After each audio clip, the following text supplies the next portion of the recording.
أعوذ بالله من الشيطان الرجيم. بسم الله الرحمن الرحيم. الحمد لله، الصلاة والسلام على رسول الله وعلى آله وأصحابه، ثم أما بعد. السلام عليكم ورحمة الله وبركاته.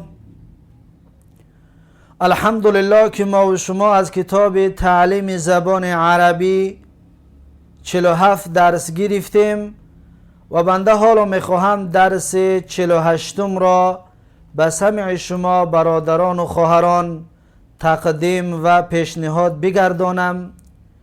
صاحب کتاب میگوید الدرس الثامن والاربعون، یعنی درس 48. درس 48 از کتاب تعلیم زبان عربی. به مثل درس های گذشته این درس 48 هم کلمه های نو برای حفظ کردن دارد که این کلمه ها باید با تمام نازکی حفظ کرده شوند. بعد از این خوانده شود حوار درس 48. کلمه های نوی درس 48 چنین است که صاحب کتاب میگوید محراثون. محراثون یعنی پلوک. محراث پلوک. اصلا محراث اسم آلت است. حرث یحرث به معنای شدگار کردن، به معنای جفت کردن است. پس محراثون اسم آلت است بر وزن مفعالون، از فعل حرث یحرث گرفته شده است. فعلش بعدترک میارد صاحب کتاب. محراثون اسم آلت است، یعنی آلتی شدگار کردن، آلتی که به آن شدگار میکنی. پس اون آلت شدگار کردن رو چی میگوین؟ پلوک. محراثون پس میشود پلوک، آلتی شدگار کردن، آلتی جفت کردن. جمعش میشود محاریثو، یعنی پلوک ها، آلت هایی جفت کننده. محاریثو صیغه منتهی الجموع که است، از این حساب آخرش تنوین را قبول نمی کند. بعد از این میگوید جرارتون. جرارتون یعنی تراکتور. اصلا جر یجرو، جرارون این اسم فاعل هست از جر یجرو. جر کشید، یجر میکشد. جرارتون پس کشنده. ترجمهش اگر که بیرون از تراکتور ترجمهش کنیم میشود جرارتون، یعنی بسیار کشنده، بسیار کشنده. جرارتون در اینجا میشود به معنای تراکتور. تراکتور هم چطوری که میکشد پلوک رو، میکشد آلت جفت کردن را. جراراتون یعنی تراکتورها. این جرارات جمع مؤنث سالم می شود، با الف ت جمع می شود. جرارتون جمعش جراراتون. بعد از این میگوید فرجارون. فرجارون یعنی سرکل.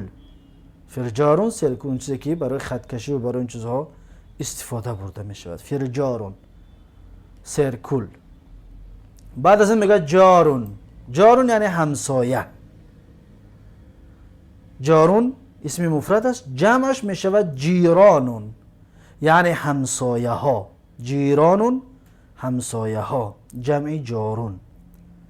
بعد از این میگوید عملون. عملون یعنی کار. عمل کار رو میگویند. عملون کار.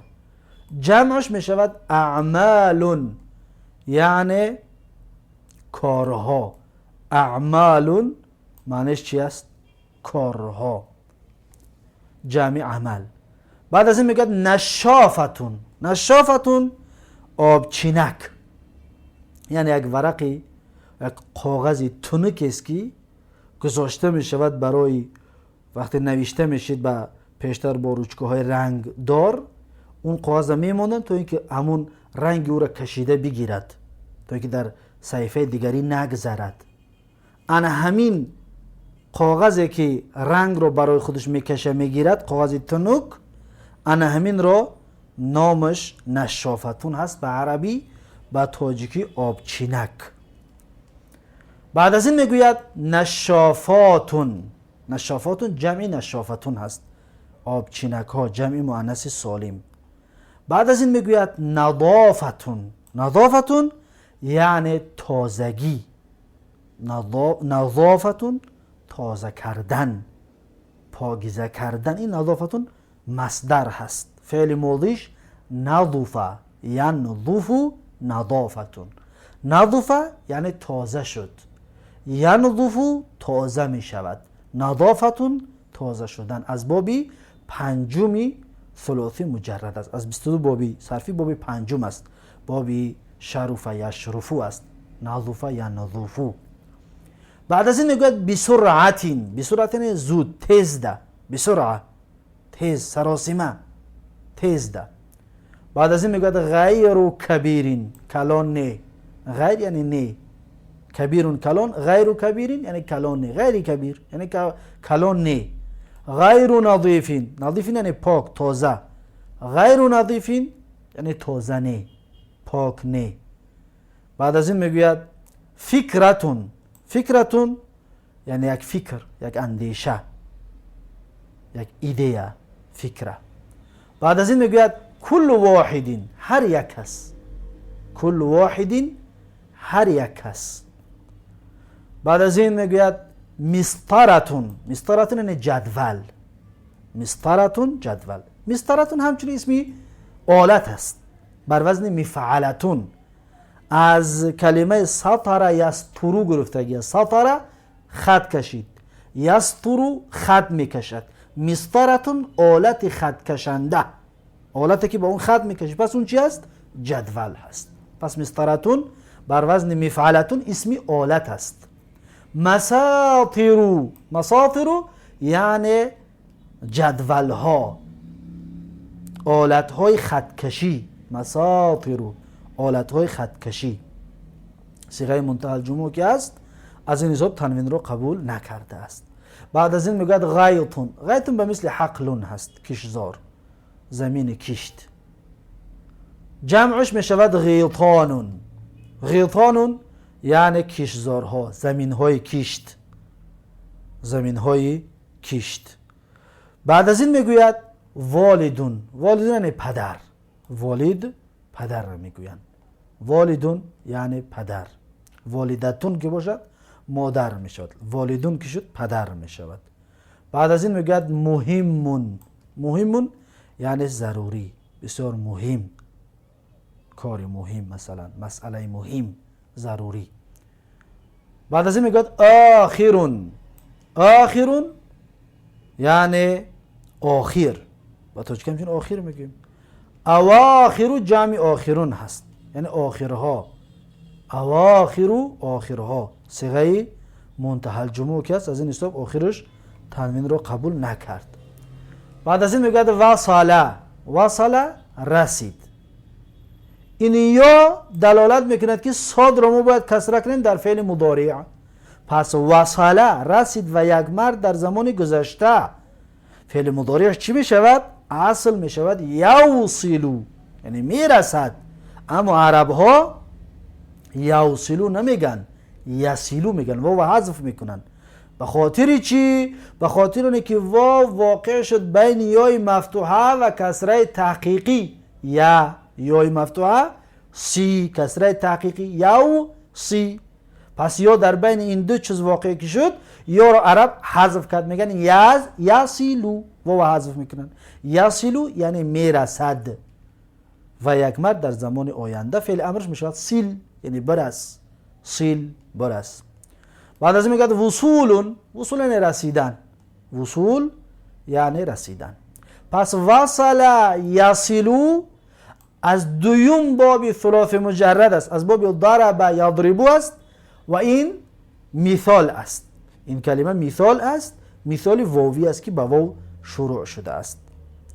بعد از این میگوید مره. مره یعنی گذشت و یک مرد در زمان گذشته. یمر، این واو دلالت میکند که ری یکم رو ما باید ضمه بتیم. پس میگیم یمر یعنی مرور میکند، میگذرد و یک مرد در زمان آینده. مصدرش میشود مرورون، گذشته. این در گذشته گفتگی بودیم، عبورون، مرورون. فعل هاش هم همچنین در همونجا ذکر کرده بودیم که مره در اصل مرره است به مثل نصاره و اینجا ره یکم رو حرکتش رو گرفتیم به خاطر ادغام کردن و ره یکم ساکن کش ره دیوم متحرک، ره یکم را در ره دیوم ادغام کردیم، در آوردیم شد مره. یمرو در اصل یمرورو بود، ره یکم حرکتش رو در میم دادیم، ره دیوم ساکن، ره یکم ساکن، ره دیوم متحرک، ره را در ره ادغام کردیم شد یمرو. اصل یمرورو بود شد یمرو، میگذرد و یک مرد در زمان آینده. این از یکم بابی ثلاثی مجرد است و این مضاعف است، دو حرف اول اخیرش از یک جنس است. بعد از این میگه جره.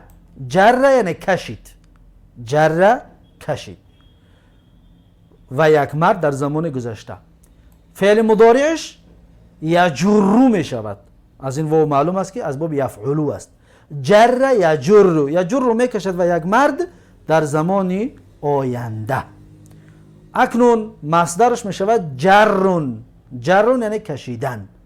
پس جره یجرو همچنین مضاعف است و همچنین از باب نصر ینصرو است. جره در اصل جرره بود، یجرو در اصل یجرورو بود، چطوری که در مره یمرو بیانش کردیم. پس این هم مضاعف است. پس مره یمرو فعل امرش می شود مر، مری، مرو، امرور. 4 نمود گفتنی فقط برای یک مذکر مرد جایز است. یک مرد را اگر گفتنی باشه میشه بگوی مر، میشه بگوی مری، میشه بگوی مرو، میشه بگوی امرور، فقط برای یک مرد مفرد مذکر. جره یجرو هم همین طور است. جره، جره بکشته یک مرد، جرو، جری، اجرور، همش ترجمهش بکشته یک مرد می شود. پس از باب یفعلو باشد مضاعف، 4 وجه گفتنی فعل امر مفردش جایز است. همچنین در فعل نهیش هم 4 وجه جایز است، در فعل جهش هم 4 وجه جایز است و امر بالامش هم 4 وجه گفتن مفرد مذکرش جایز است. پس این هست فعل مره و جره. بعد از این میگوید حرثه. حرثه یعنی جفت کرد، حرثه جفت کرد. این واو دلالت میکند که از باب یفعلو است. پس ریرت دمه که میگد حرثه یحرثو. یحرثو یعنی جفت میکند. حرثه جفت کرد و یک مرد، یحرثو جفت میکند و یک مرد در زمان آینده. حرثه جفت کرد و یک مرد در زمان گذشته، یحرثو جفت میکند و یک مرد در زمان آینده. حرثون جفت کردن. پس حرثه یحرثو همچنین از بابی نصر ینصرو است، از یکم باب است و این صحیح است، یعنی حرف علت ندارد و مضاعف هم نیست و محموز هم نیست. بعد از این میگه حدثه. حدثه یعنی پیش آمد یا واقع شد یا صادر شد. ترجمه حدثه به همین طریق است. همچنین به معنای گپ زد هم می آید، به معنای گپ زد. حدثه یحدثو به مثل که حدیث میگوییم. حدیث یعنی سخن، سخن کردن. پس حدثه یعنی حدیث گفت.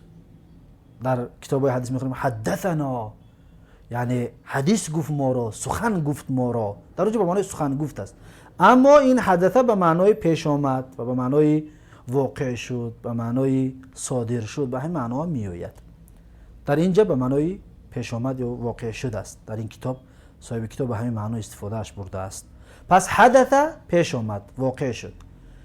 فعل مضارعش یحدثو می شود، از باب یفعلو است، از باب نصر ینصرو است. همچنین حدثه یحدثو، حدوث پیش آمدن، واقع شدن یا صادر شدن. حدث یحدثو همچنین از بابی نصر ینصرو است، از یکم بابی ثلاثی مجرد است. بعد از این میگه هل حدث من شیء، یعنی آیا پیش آمده است چیزی، من را ترجمه نمیکنیم. آیا پیش آمده است چیزی، دقت دادید، هل حدث من شیء، آیا واقع شده است چیزی یا آیا صادر شده است چیزی. 3 ترجمه حدثه در اینجا جایز است، ممکن است. بعد از این میگه ما حدث شیء، یعنی پیش نیامده است چیزی، واقع نشده است چیزی، صادر نشده است چیزی. ماموی نافیه حدثه فعل ماضی شیء فاعلی حدثه. بعد از این میگوید دار الی الیمینی، یمینه که دیگه غلط است، دار الی الیمینی یعنی تاب خورد به طرف راست. دار الی الیمینی یعنی تاب خورد، چرخ زد به طرف راست. داره فعل ماضی فاعلش ضمیر مستتر تقدیر هو، تاب خورد وی، چرخ زد وی به طرف راست. بعد از این میگه داره الی الورائی یعنی چرخ زد به طرف پشت، یعنی تاب خورد به طرف قفا پشت. بعدش میگه کعادته مثل عادت وی، پس میتونیم بگیم به مثل عادتش. کعادتی یعنی به مثل عادتش یا به مثل عادت وی. بعد از این میگه کناسون، کناسون یعنی فراش، یعنی که راهروب. کناس راهروب. جمعش میشود کناسونه، جمع مذکر سالم میشود. راهروب ها این مذکر است، کناسون کناسونه. اگر زن باشد میگیم کناستون یعنی راهروب زن. کناساتون میشود بعد جمع مؤنث سالم میشود، راهروب زن ها. کناسون از کنس یک نوسو گرفتگی است. کنس رفت یک نوسو میروبد. کناسون روبنده این اسمی فاعل است. یا میتونیم بگیم صفت مشبه است. صفت مشبه یکی از دادرهای اسمی فاعل هست، چطوری که در کتاب صرف میر صفت مشبه را وزنهاش و معناهاش فایدهاش ذکر کرده بودیم. پس کناسون اسم صفت مشبهه و معنای اسم فاعل یعنی راهروب. کناسون راهروب ها. بعد از این میگه نظفه. نظفه یعنی تازه کرد، پاکیزه کرد. نظفه تازه کرد یا پاکیزه کرد. فعل ماضی است، تازه کرد و یک مرد در زمان گذشته. فعل مضارعش چی میشود؟ ینظفو، تازه میکند و یک مرد در زمان آینده.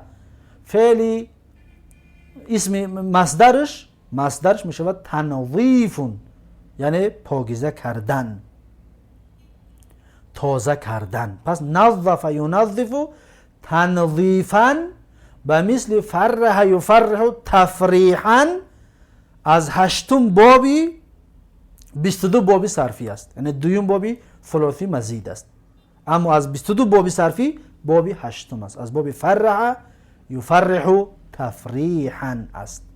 پس این هست کلمه های نوی درس 48. این کلمه های نو باید حفظ کرده شوند، باید از یاد کرده شوند با تمامی نازکی هایشان. بعد از این میگذاریم به حوار و گفتگوی درس 48. صاحب کتاب میگوید لابد للتلمیذ من النشافة والمسطرة والفرجار والممحات.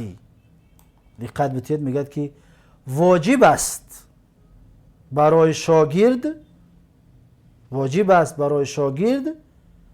بودنی نشافه، آبچینک، ورق تنو که گفتیم برای آبچینی رنگ رو گرفتن هست، آبچینک و المسطرت جدول و الفرجاری و سرکل و الممحات خط کرکنک. یعنی لازم است برای شاگرد، لازم است برای دانشجو بودنی من النشافتی، بودن ترجمه میکنیم. این کلمه بودن رو ما از کجا آوردیم؟ از من النشافتی جار و مجرور متعلق به کائنون است. کائنون بودن ما متعلقش ترجمه کردیم در تاجیکی، یعنی لابد للتلمیذ من النشافتی، پس ضرور است، واجب است برای شاگرد بودنی، همراه شاگرد بودنی آبچینک و تا به آخر. دقت دادید؟ لا نافیه للجنس، بوده اسم لا، للتلمیذی جار و مجرور متعلق به کائنون، خبری لای نافیه للجنس می شود. خبر برای لای نافیه للجنس می شود. این لا را گفته بودیم که عمل میکنه در نکرات. پس بوده را ببینید نکره است، پس جار و مجرور متعلق به کائنون همچنین نکره است، پس در نکره عمل میکند. اسمش منصوب میکند، خبرش مرفوع میکند. کائنون خبری لابد میشود، خبری لا میشود، لا نافیه للجنس. لابد للتلمیذ من النشافة والمسطرة والفرجار والممحات. واجب است برای شاگرد، واجب است، ضرور است برای شاگرد بودن نشافه، آبچینک و جدول و سرکول و خط کرکنک. بعد از این میگه نظر احمد فی الصباح كعادته الى الشارع فرآه غیر نظیف ورأى فيه اوراقا هنا وهناك فقال شارعنا كل يوم نظيف وهو اليوم غير نظيف فماذا حدث وأين الكناس اليوم. دقت دادید میگه که نظر احمد، نگاه کرد احمد، نظر به معنی نگاه کرد، تماشا کرد، نگاه کرد. احمد نگاه کرد. فی الصباح در صبحگاه، که عادته به مثل عادتش، به مثل عادتش یعنی هر وقت عادت داشت. الی الشارعی به سوی کوچه، و کوچه را تماشا کرد. فرآه پس دید وی را غیر نظیف غیر تازه، یعنی دید وی را غیر تازه، یعنی که دید وی را چرکین. و رأى فیه اوراقا و دید در وی ورقها را، و دید در وی ورقها را. هنا و هناک اینجا و آنجا. فقال پس گفت شارعنا کل یوم نظیف، کوچه ما هر روز پاک، یعنی پاک بود. شارعنا کل یوم کان نظیفا، میگو بهتر و خوبتر بود. کان نظیفا یعنی کوچه ما هر روز پاک بود. اما در اینجا اگر ترجمهش کنه میشود که کوچه ما هر روز پاک است. میشود این طورا. شارع مبتدا، نظیفون خبر، کلا ظرف است، نایب از جای ظرف، کلا مضاف، یومین مضاف الیه. و هو الیوم و وی امروز غیر نظیفین، یعنی پاک نیست، تازه نیست. فماذا حدث پس چی شده است؟ فماذا حدث پس چی شده است؟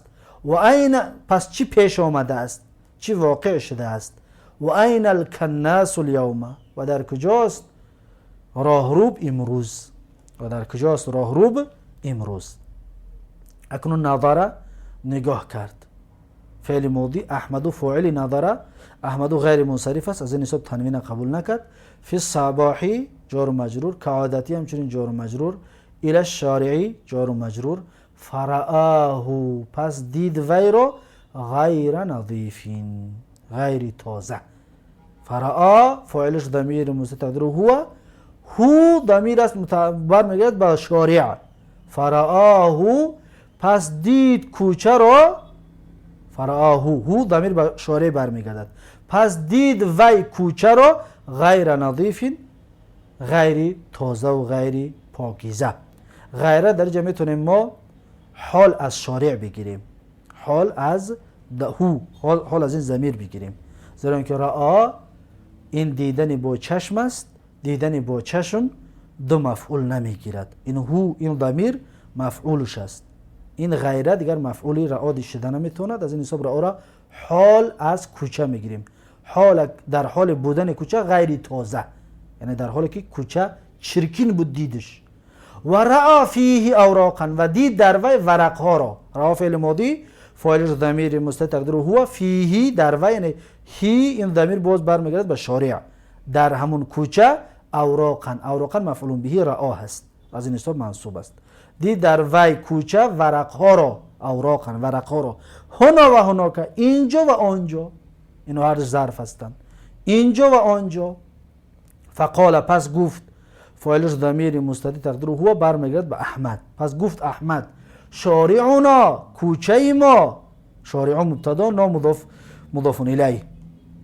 کل یوم این ظرف، کل نایب از جای ظرف، کل مضاف یومین مضاف الیه. نظیف خبری شارعنا، شارعنا کل یوم نظیف یعنی کوچه ما هر روز تازه است. و هو الیوم و وی امروز غیر نظیف تازه نیست. و هو مبتدا، هو مبتدا، الیوم ظرف است، غیرو خبر هو، خبر مبتدا و هو الیوم غیر نظیف، و وی امروز تازه نیست. فماذا حدث، پس چی پیش آمده است، پس چی شده است. و این الکناس، و در کجاست راهروب، این ظرف، الکناس این خبر مبتدا، خبر مبتدا، این الکناس مبتدا، این جار مجرور متعلق با کائنون، متعلق با کائن، این ظرف متعلق با کائنون خبر، الکناس مبتدا، الیوم ظرف. بعد از این میگه لماذا شارعون الیوم غیر نظیفین، یعنی به خاطر چی کوچه‌مون امروز، خیابانمون امروز پاکیزه نیست. لماذا شارعون الیوم غیر نظیفین، غیرو خبری شارع است، برای این خاطر مرفوع است. بعد از این میگه قال والد احمد، گفت پدر احمد. قال فعل ماضی، والد فاعل قال، والد مضاف، احمد مضاف الیه، باید مجرور میشد، اما احمد غیر منصرف است، کسره را قبول که نمیکند، از این حساب فتحش ماندن احمد. لان الکناس الیوم مریض، والد احمد گفت، پدر احمد گفت که زیرا اینکه راهروب امروز، یعنی فراش امروز بیمار است. لان ان از اخوات این حروف مشبهه بالفعل، الکناس اسمی ان، الیوم ظرف، مریضون خبری ان، خبری حرف مشبهه بالفعل. کناس ان را اسمش منصوب میشه، چطوری که میگه کناسه خبرش مرفوع میشه، چطوری میگه که مریضون. لان الکناس الیوم مریضون، زیرا اینکه فراش امروز بیمار است. یوم به خاطر چی منصوب است؟ به خاطر اونه که این ظرف است. بعد از این میگه فقال احمدو، پس گفت، میگه احمد، فقال احمدو، پس گفت احمد، قال فعل ماضی، احمدو فاعلش. و ماذا نعملو، یعنی ما چیکار میکنیم، ماذا نعملو یعنی چیکار میکنیم. قال الوالدو، گفت پدر، الوالد یعنی پدر، این الف لام، الف لامی عهدی ذکری است، یعنی پیشتر گفته بود که والد الاحمدی، پس میگه قال الوالدو یعنی گفت پدر، یعنی پدر احمد. اندی فکرتون، گفت من یک اندیشه دارم، یک فکر دارم، یک ایده دارم. قیل له، گفته شد برای وی. اندی فکرتون، اندی فکرتون جمله به آخر است، یعنی که من چی دارم، یک ایده دارم، یک خبر دارم. قیل له، گفته شد برای وی. قیل له، قیل فعل ماضی مجهول است، قال گفت، قیل گفته شد مجهولش است. قیل در اصل قویله بود، واو حرکت چه در ما قبل دادیم، قوی وی را در شد قوله، واو ساکن ما قبل مکسور قلب یا کردیم شد قیله، پس این اعلال صرفیش قیله، یعنی گفته شد برای وی. و ما هیه، و چیست وی، یعنی فکر، همون ایده تو، فکری تو، اندیشه تو چی است. قال گفت که کل واحد منا و من جیراننا ينظف امام بیته ولا يرمي الورق في الشارع. دقت دادید، میگه کل، قال گفت، فاعل هو الوالد، برمیگرد به والد. کل واحد منا، هر یکی از ما، کل واحد منا یعنی که هر یکی از ما، و من جیراننا و از همسایه هایمان، ینظف امام بیته، پاکیزه میکند نزد خانه اش را، ینظف پاکیزه میکند، تازه میکند، امام بیت یعنی پیش خانه اش را، ولا یرمی الورق و نمی پرتاید ورق را، فی الشارع در کوچه، یعنی فکر همین که هر کس پیش خانه خودش تازه کند و در کوچه ورق نپرتاید. لا یرمی، لالای نافیه است، این لالای نافیه است. یرمی فعل مضارع مرفوع علامت رفعه الضمه المقدره منع من ظهورها الثقل، یرمیو ای اصل، لا یرمیو، پس فاعلش ضمیر مستتر تقدیره هو، الورقه مفعول به یرمی است، مفعول به یرمی است. ینظف فاعلش ضمیر مستتر تقدیره هو، امامه ظرف است برای هم خاطر منصوب است. امامه مضاف، بیتی مضاف الیه، بیتی مضاف، هی مضاف الیه. قم یا احمدو، اکنون میگه قم یا احمدو، بخیز ای احمد. قم فعل امر است، یا احمدو یا حرف ندا، احمدو منادو، بخیز ای احمد. مر، دیدید فعل امر است، مر یعنی بگذر، مرور کن. مر در اینجا گفتیم 4 وجه گفتن جایز. میشه بگم مر، چطور صاحب کتاب گفته است. میشه بگم مرو، میشه بگم مری، این را 3 حرکت بده میشه مر، مرو، مری. باز میشه با فک دوم بگید که امرور، امرور یعنی بگذر، مرور کن.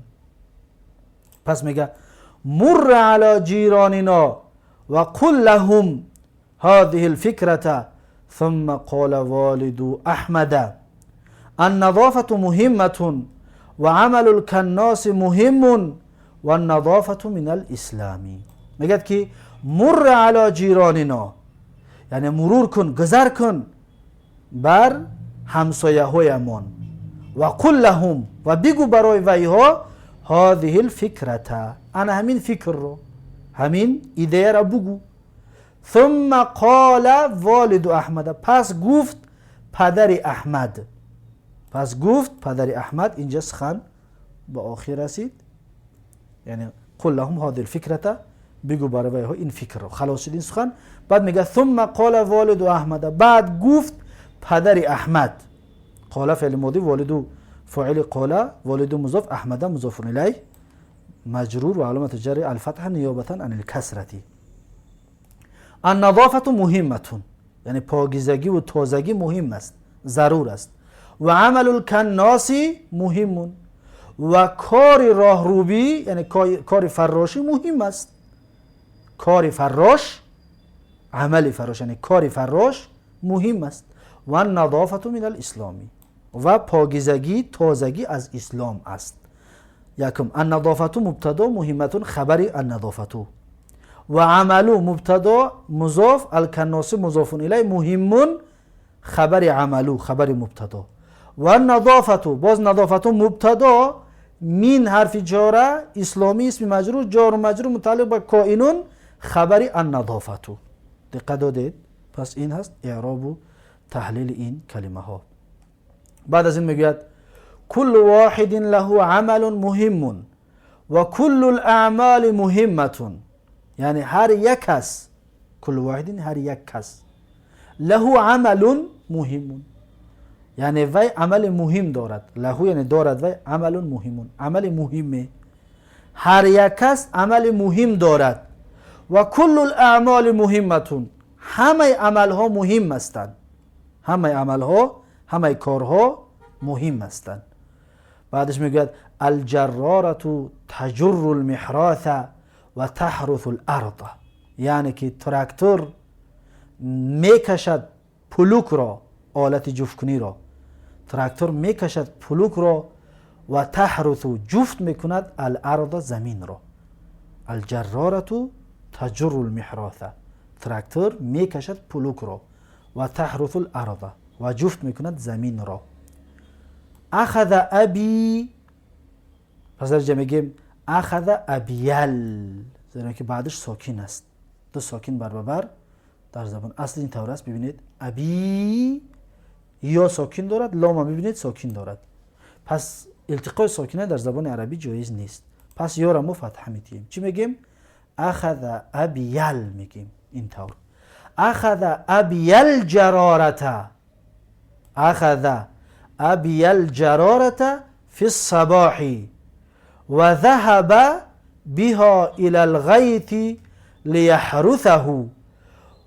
وصلت الجرارة الى آخر الغیط فدارت الى الوراء ورجعت والمحراث دار معها ورجع.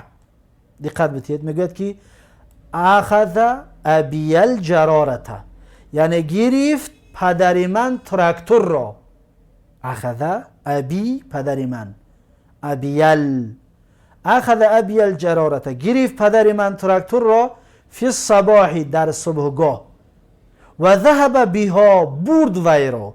ذهب بها، ذهب متعدی شد با حرف ب، بله برای خود ترجمه نمیکنیم، میگیم برد وی را، یعنی تراکتور رو برد، تراکتور را الی الغیطی، بسوی حقل، بسوی کشزار، بسوی زمینی کارم، لیحرثه، تا اینکه جوف بکند وی را، تا اینکه جوف بکند وی را. اینجا گپ به آخر رسید، تا اینکه جوف بکند وی را. اکنون دقت بتید، الی الغیط لیحرثه، این لام تعلیل است. میگه پدرم برد تراکتور را به سوی کشزار، چرا برد؟ علت چه بیان میکند؟ لیحرثه، تا اینکه جوف بکند. هو ضمیر است برمیگرد به غیط، تا اینکه جوف بکند غیط را، یعنی زمینی کشزار را. یحرثو اصل ضمه بود، این سه ضمه داشت، اما این لام تعلیل آمد بعدش، بعد لام تعلیل یا ان مضمره است، جایز است که ان آشکار شود. این طور دقت بتید، لان اصلش این طور است، لان یحرثه است، دقت دادید، لان یحرثه. اما این کلمه ان را در زبان عرب گفتن حذفش میکنیم، از بین میبریم، میشود لیحرثه. پس در تحتش یا ان هست، ان همون ان، این ث را آخرش چیکار کرد؟ فتحه کرد، منصوب کرد فعل مضارع را. لان یحرثه، تا اینکه جوف بکند وی را، زمین را. بعدش میگه وصلت الجراره، رسید تراکتور الى آخر الغیط، با آخری زمین، با آخر زمین کشتکار. فدارت الی الورائی، پس چرخ زد به طرف پشت، تاب خورد به طرف پشت. و رجعت، و بازگشت.